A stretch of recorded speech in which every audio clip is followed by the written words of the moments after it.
rangsiz biri. Nimaga baxtliroq uylanmadim? Kelinimiz chiroyli, ko'z tegmasin. Hamsiyamiz Nargizning o'zi. Menga qara, sen bir zulcha jirding o'sha Nargiz bilan o'g'lim.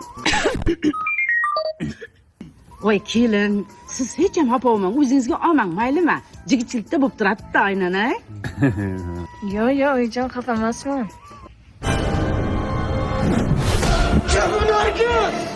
Oyim aytdi-ku, yigitchilikda bo'ladi endi. Yirtaman Nargizingni. Uzr. Ha, O'sinjon, sizni ham omadingiz bor ekan. Boburjon ham shuncha qizlar bilan yurib, oxiri sizga uylandi-ya. Yana xafa bo'lmang gapimga. Yo, opajon, sizdan nima xafa bo'laman? Ketdim, hozir kelaman. Onasini emasi. Nechta bilan gaplashgansan? Endi ovsining gapiraveradi-da, kuyyapti-da u. Yana bir gap eshitsan, yo'raman. O'g'lim, ko'zingga nima qildi? Ish gap ko'rib oldim. Erta ko'rmaysan, esingdami? Bitta qizning orqasidan rosa kaltak yerding. Shunga uylanmasam o'laman derding. Kelin qan? Bilmadim. Juda o'rinli savol bo'ldi. Qarang.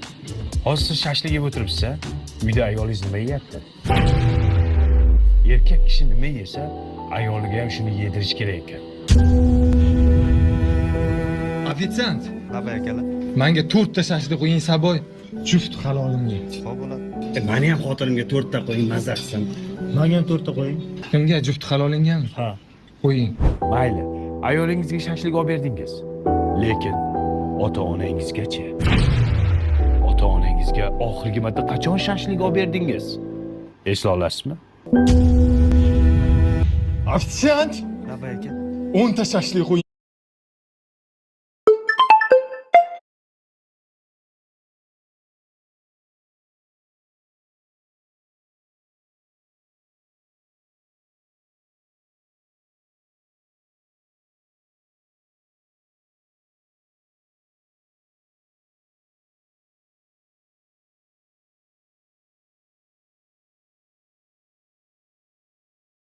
Padarni buzilib ko'rimga.